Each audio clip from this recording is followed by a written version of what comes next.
Bariatric surgery is nothing but like an other surgery. Not like it has the more morbidity కానీ mortality ఉంటుందని కానీ it's not that. Bariatric surgeryలో laparoscopy వచ్చిన తర్వాత advanced equipments అన్నవి develop అయిన తర్వాత bariatric surgery complications as equal to the normal surgery. Right. But we need to prepare the patient well. Right. Because the obese patient will have a lot of comorbidities which are not diagnosed. Like respiratory distress ఉండొచ్చు, వాళ్ళకి కాళ్ళలో blood clot అయ్యే tendency ఎక్కువ ఉండొచ్చు, లేదా post ఆపరేటివ్గా వాళ్ళకి ఏదైనా cardiac issues వచ్చే పాసిబిలిటీస్ ఉండొచ్చు. So we need to evaluate them properly and put them on to the table. But don't rush in to the any bariatric people. My thing is, whenever the patient comes for the bariatric, I counsel them 2 times or 3 times. I should know the readiness of his mind. అంటే వాళ్ళకి explain చేస్తారా మొత్తం this is what జరుగుతుంది? అవునండి. నాకు there are few experiences after doing the bariatric surgery. One person used to curse me, I am not able to eat anything now. So చేసేదే దానికి కదా. నాకు తెలిసిన హాఫ్ ఇడ్లీ చాలా అని నాకు బ్రేక్ఫాస్ట్ ఏం వద్దని హాఫ్ ఇడ్లీ తినడం ఆయన కడుపు నిండిపోయాడు. అవును. So I cannot eat more than that. He used to curse me all the time. నాకు ఫుడ్ తినలేకపోతున్నాను. What type of surgery you had?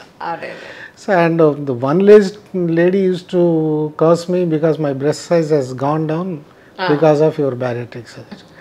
So likewise, అంటే వాళ్ళ ఎక్స్పెక్టేషన్స్ ఆర్ డిఫరెంట్. సో అందుకనే మనం proper counselling and readiness for this thing is important. But nowadays what is happening is మళ్ళీ ఎక్కువ complications చెప్తే రాడేమో అనుకోని అదొకటి అవుతుంది. But we're not suppose to do that. We should. యూఎస్లో అయితే దెర్ ఆర్ సర్టన్ పర్టికులర్గా నామ్స్ ఉంటాయి. So they are tried for adequate nutritional this thing and adequate exercise చేశాడు, ఎన్ని రోజులుగా ఒబేస్గా ఉన్నాడు, he has some problems with the obesity, ఇది ప్రూవ్ చేయాలి. దెన్ ఓన్లీ దట్ ఫెలో ఈ will be taken for the bariatric surgery. The insurance company will approve only after that. మనకి ఇక్కడ అలా కాదు. మనకి ఎమోషన్ వచ్చిందంటే వెళ్ళిపోతాం. అంతే. డాక్టర్ దగ్గరికి వెళ్ళిపోయి నాకు చేసేయాల్సిందే అంటారు. చాలామంది కూర్చుంటారు వచ్చి, లేదండి నేను అన్నీ ట్రై చేశాను, నా చేత అవ్వట్లేదు, మీరు చేసేయండి.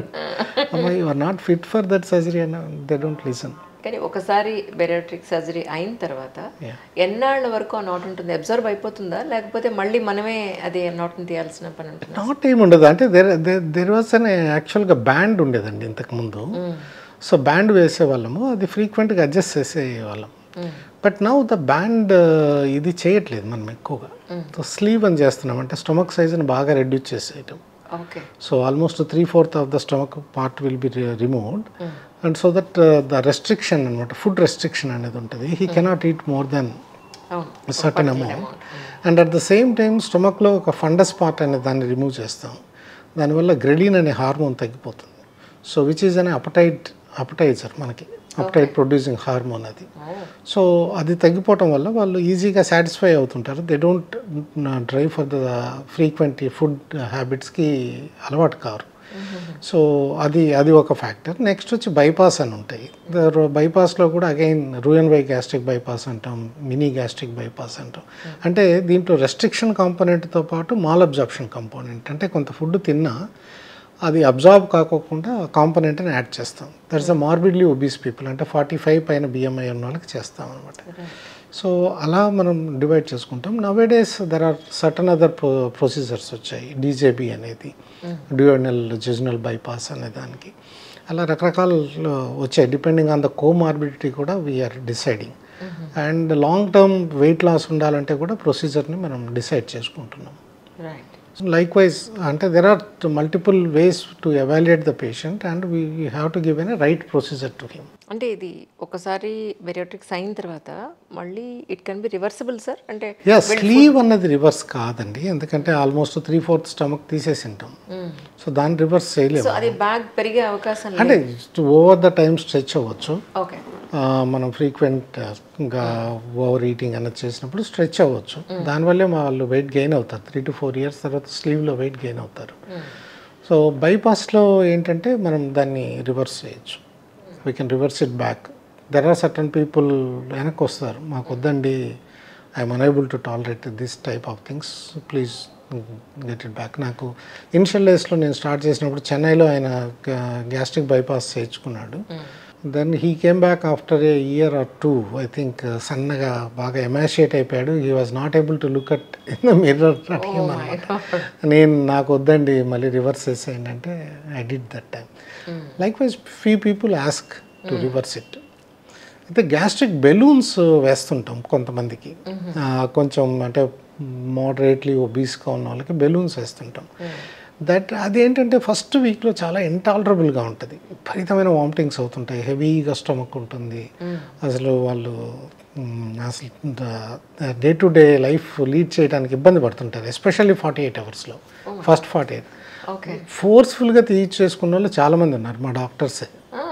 గ్యాస్ట్రిక్ బెలూన్ ఇంట్లో చెప్పకుండా చేయించేసుకుంటారు, మళ్ళీ వచ్చి తీపించేసుకుంటారు ఒక్క నైట్కే.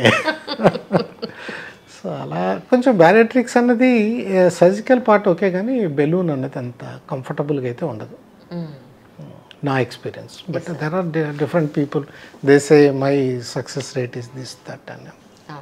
నా ఎక్స్పీరియన్స్ అయితే ఒక 10 మందికి వేసాను అనుకోండి, కనీసం 2-3 తీర్చేసుకుంటారు 48 అవర్స్లోనే. నిన్న చెక్కుపల్లి సురేష్ గారని ఫీనిక్స్ గ్రూప్ ఆఫ్ వెరీ కంపెనీస్కి ఫౌండర్ అనేదే అన్నారు, అంజలి హాయిగా తిని శుభ్రంగా ఒంటి నిండా పనిచేసి ప్రశాంతంగా పడుకోకుండా అన్ని మాట్లాడితే కారు తీస్తాం, అడ్డమైన ఫుడ్ తింటాం, ఎక్సర్సైజ్ పోయింది, పొద్దున్న లేస్తే లేజీ అయిపోయాం, ఇంత చేసుకుని మళ్ళీ ఈ సర్జరీ ఆ సర్జరీ షుగర్లు ఇంత సంపాదించాక నీకు షుగరు, నువ్వు ఇంతే తినాలి, నువ్వు నడవడానికి లేదు, ఇంత ఇంత ఆయాసం, నీ గుండె జబ్బులు, ఎందుకు వచ్చిన జీవితం అని. కానీ అతి సర్వత్రా వర్జయత్. అవునండి, సో అన్ని తినాలి, అన్ని పనులు చేయాలి. అది ఓల్డెన్ డేస్లో ఉండేదండి. మన వాళ్ళు నాకు తెలిసి మా తాతయ్య గారు వాళ్ళ ఇంటికి మేము వెళ్ళేవాళ్ళం. అసలు ఒకవైపు ఏదో ఫ్యాక్టరీలో జొన్న రొట్టెలు తయారవుతూ ఉండేవి, వీళ్ళు కూర్చొని తింటూ ఉండేవాళ్ళు అనమాట. ఇప్పుడు అంత లేదు, అంత పవర్ ఆఫ్ ఈటింగ్ లేదు, and our food habits are completely changed. ఇందాక మన హాస్పిటల్లో భోజనం ఇక్కడ కుక్ చేసింది, ఇక్కడ పెట్టారు. సో గుడ్ అండి. Aloo curry and chutney and పప్పుచారు, పెరుగు and sweet and everything perfect. And ఏది కూడా ఆయిల్ వాసన లేదు. It was so good really. నేను ఫుడ్ కూడా పెట్టారని విషయం తెలీదు, ఆయన చెప్పారు.